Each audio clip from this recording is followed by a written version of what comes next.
Salut, c'est Trado, content de vous retrouver pour la mise à jour de l'analyse technique du CAC 40 avec, avant de commencer, quelque chose d'important qui risque de bouger les lignes il y a quelques heures. Donc en plein week-end, Moody's, l'agence de notation, a décidé de dégrader la France, la note de la France. Alors c'est pas mon travail de vous donner des informations de type fondamental, mais il est clair que cela va avoir un impact. Pourquoi? Tout simplement parce que si la note de la France est dégradée, ça veut dire que prêter à l'argent de la France est plus dangereux, ce qui veut dire encore que les prêteurs vont vouloir prêter à la France sans problème, mais à un coût plus élevé, un taux plus élevé.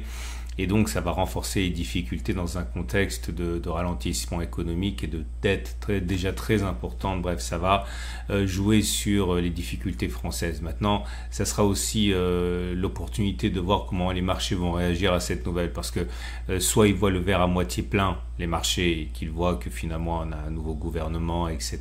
Et que de toute manière c'est la période de Noël et que ça devrait monter.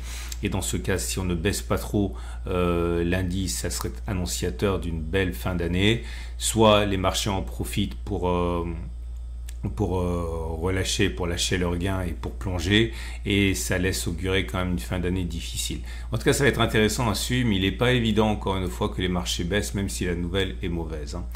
On va voir. Le CAC 40, donc, qui, si on fait abstraction de cette information, qui consolide toujours. Je vous rappelle que j'ai en tête le scénario suivant. Vous savez que j'ai une fourchette d'Andrews ici, qui est constituée d'un plus bas, d'un plus haut, d'un plus bas.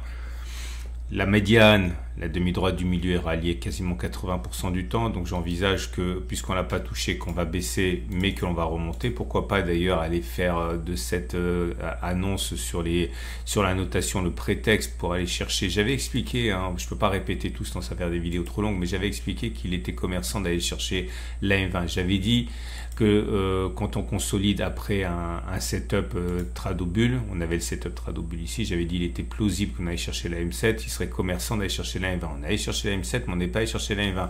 Peut-être qu'on va avoir le prétexte pour aller chercher la M20, donc attention parce que ça pourrait bien s'articuler dans une configuration haussière tout ça. Donc retour sur la M20 et sur la zone ici des 73,35 qui était résistance pour vérifier qu'elle est bien devenue support, et puis ensuite repartir. C'est un scénario, de toute façon on ne sait jamais ce qui va se passer, mais ça ne nous empêche pas d'avoir des trades. L'inconnu est de toute manière une constante chez les traders. J'ai une tendance immédiate qui est haussière, puisqu'on est au-dessus de la M7 qui monte, une tendance générale qui est haussière. La tendance de fond, elle est toujours neutre, parce qu'on est au-dessus de la M50, mais celle-ci descend. Et la tendance de long terme, ça c'est très important, la tendance de long terme, elle est haussière, puisqu'on est elle est baissière, parce qu'on est en dessous de la M200 qui descend.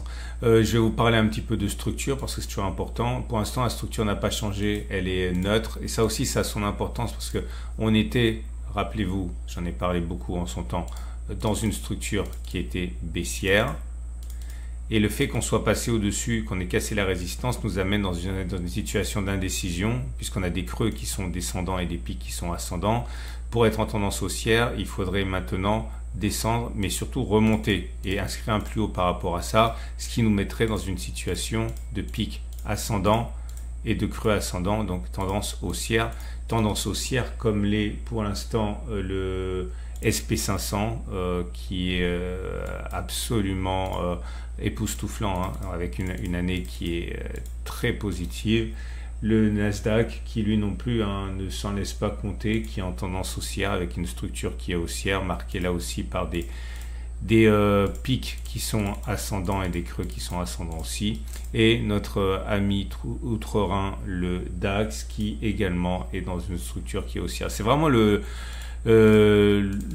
CAC 40 qui est l'homme faible actuellement parmi les grands marchés. Donc je reviens à mon CAC 40, et comme je le dis pour la troisième fois, si on venait chercher sur cette zone et qu'on repartirait, ça nous mettrait dans une tendance haussière qui serait bonne, cette situation pour le CAC 40 pour les 2 dernières semaines de l'année. Donc c'est à suivre de près.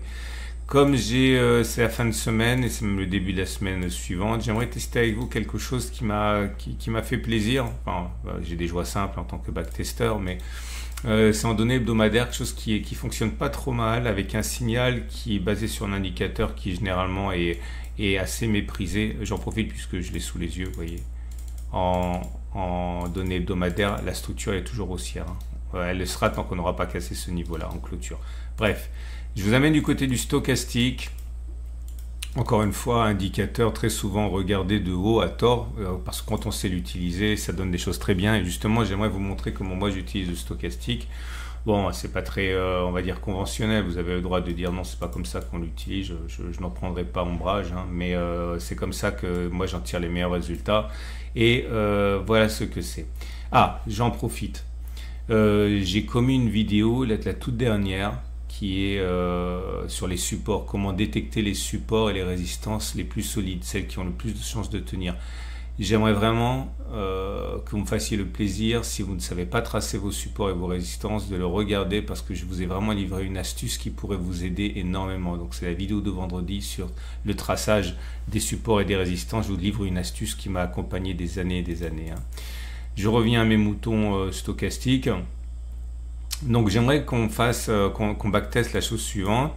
On va regarder le signal, donc classique, effectivement on passe au-dessus du signal ici. Mais avec la condition suivante, je veux qu'avant le croisement, on ait fait un détour par la zone de survente. Ok, je vous montre un exemple qui a très bien fonctionné, c'est toujours plus facile. Regardez ici, on est allé en zone de survente, ici, puis on est passé au-dessus du signal, et tout ça, ça se passe après que l'on ait, j'insiste, que l'on soit passé par la zone de survente.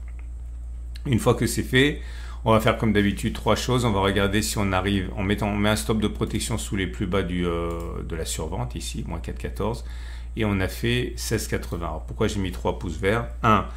Pour dire qu'on a fait au moins une clôture en plus-value. Ensuite, on a fait une fois la distance au stop de protection et même 2 fois la distance au stop de protection, puisque, je le répète, pour ceux qui n'ont pas vu, il fallait faire au moins 4,22 vers le haut, on a fait 17. Okay. Là, vous avez 3 pouces rouges. Pourquoi? Parce que ça a été l'échec total. Le signal a été donné ici.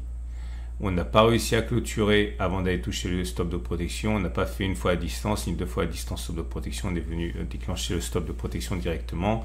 Là, vous avez 1 pouce vert et 2 pouces rouges. Pourquoi? Parce qu'on a fait une clôture au-dessus. Ça, c'était bien. Par contre, on n'a pas réussi à faire une fois à distance stop de protection. Le stop de protection est à 5,66. On a fait 4,76.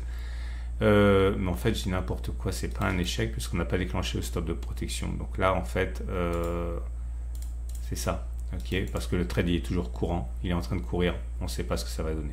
Okay. Je vous montre un autre exemple ici. Là, pareil, ça a bien fonctionné. Le signal a été donné ici et puis on a été très très haut, bien au-dessus de 2 fois la distance au stop de protection. Vous avez compris? Bon, c'est très simple. Hein. Et j'ai fait les choses depuis l'origine du CAC 40, mesdames, messieurs. Pour avoir le maximum de recul, et ça y est. Et j'ai fait donc la chose 52 fois. 52 fois, ça suffit pour avoir une idée quand même assez intéressante. Peut-on envisager, suite à la bougie du jour, hebdomadaire du jour, que l'on clôture plus haut que 7409,57 à un moment ou un autre avant d'aller chercher le stop de protection? Oui, 73%. Ok, ça a fonctionné 38 fois, ça a échoué 14 fois, ça a échoué, donc ça a fonctionné 73%, ça a échoué 27%. Peut-on envisager de faire une fois la distance stop de protection, donc 4,30 vers le haut, plus 4,30? La réponse c'est oui, mais c'est pas mal encore une fois, parce que 27 fois ça a fonctionné, 25 fois ça a échoué, ça a fait 52% de réussite, mais c'est pas, bon, c'est quasiment du random, mais c'est le 2 fois distance stop de protection qui est intéressant, parce que voilà, faire 2 fois 4,35 vers le haut, ça veut dire faire 8,7 vers le haut. Ça, c'est peu plausible. Ça a fonctionné 22 fois, ça a échoué 30 fois, donc uniquement 42%. Mais on aurait gagné 22 fois 200, puisqu'on gagne 2 fois à distance stop de protection. On aurait gagné 2200 fois 2, 22 fois 200, 4400. On aurait perdu 30 fois 100, 3000, 4400 moins 3000. Ça fait quelque chose qui est très positif, hein, 1400. Et pour un ratio gain-risque de 1, ça reste supérieur à 50%. Donc, bref, c'est pas mal. Vous pouvez envisager de faire ça si le cœur vous en dit. Et puis surtout, ça vous donne une piste sur la manière dont j'utilise le stochastique qui pourrait rajouter des conditions. Regardez où on est par rapport à la N200, faire ça sur un support, etc., etc. On va donc passer au trade du jour parce que j'ai un autre à vous proposer. Votre rendez-vous avec IG. IG, bien plus que du trading. Une équipe d'experts à vos côtés. Notez que l'Ishimoku va peut-être délivrer un signal bientôt, puisque l'Ishimoku va peut-être faire son twist là, cette semaine, si tout se passe bien. Là, ok, donc ça sera à surveiller de près aussi. On en parlera au moment opportun. Donc, Si vous êtes haussier, vous pouvez utiliser la méthode du stochastique que je vous ai donnée. Si vous êtes baissier, vous pouvez penser que ça y est, c'est le coup de grâce pour le CAC 40 et le gouvernement en place, hein, cette dégradation, et partir du principe que c'est fini, on va baisser, il n'y a plus d'espoir, noir c'est noir. Vous rentrez à la baisse maintenant, vous pariez un retour sur les plus bas, stop de protection au-dessus des plus hauts, là, vous avez un ratio gain-risque largement supérieur à 1. Ok, voilà. Ça est terminé, j'aimerais vous demander une petite faveur. Je sais que vous le faites pour beaucoup et ça me touche beaucoup.